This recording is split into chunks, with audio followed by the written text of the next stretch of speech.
Iran युद्धाला तात्पुरता break लागल्याने सर्व जगाचा जीव भांड्यात पडला आहे.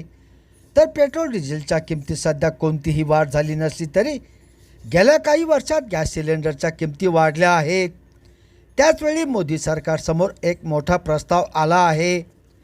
परिणामी घरगुती आणि व्यावसायिक गॅस सिलेंडर मोठ्या प्रमाणात स्वस्त होणार असल्याची महत्त्वाची बातमी समोर आली आहे. जनतेला एक मोठा दिलासा मिळण्याची शक्यता आहे. CTIने पंतप्रधान नरेंद्र मोदी यांना पत्र लिहिले आहे.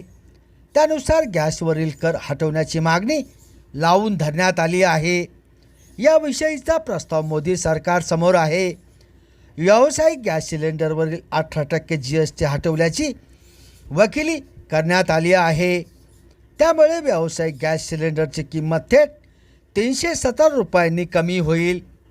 तर घरगुती गॅस सिलेंडरवरील 5% कर हटवण्याची मागणी करण्यात आली आहे. त्यामुळे घरगुती गॅस सिलेंडर 43 रुपयांनी स्वस्त होईल. केंद्र सरकारने घरगुती गॅस सिलेंडरवर 60 रुपयांची वाढ केली होती. ती मागे घेतल्यास आणि कर कपात केल्यास घरगुती गॅस सिलेंडर 100 रुपयांनी स्वस्त होण्याची शक्यता आहे. CITने पंतप्रधान नरेंद्र मोदी यांना पत्र लिहून LPG आणि PNG करमुक्त करण्यासाठी साकडे घातले आहे. इराण अमेरिका युद्धामुळे गॅस पुरवठ्यावर मोठा परिणाम झाला आहे. हा परिणाम कमी करण्यासाठी ग्राहकांवरील कराचा भार कमी करण्यासाठी हा उपाय सुचवण्यात आला आहे. यापूर्वी सुद्धा केंद्र सरकारकडे अत्यावश्यक सेवा कर मुक्त करण्याचा आग्रह धरण्यात आला होता.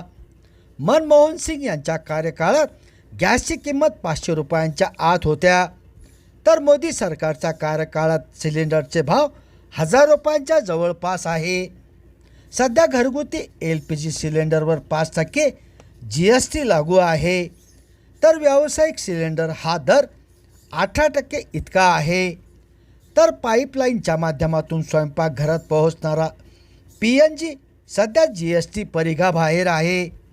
तर राज्य सरकार PNGवर व्हॅट आकारते. त्याचा थेट परिणाम सर्वसामान्यांच्या खिशावर पडत आहे. जर सरकारने घरगुती गॅस सिलेंडरवरील 5% GST हटवला तर ग्राहकांच्या खिशावरील ताण झटक्यात कमी होईल. समजा जर सध्या घरगुती गॅस सिलेंडरची किंमत 913 रुपये असेल आणि त्यावरील 8% GST माफ झाला तर जवळपास 43 रुपये कमी होतील.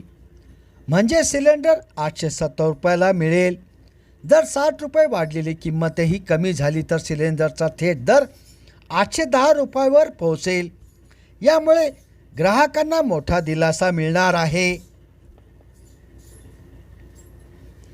संभाजीनगर समाचार न्यूज चॅनलसाठी सुनील टाक.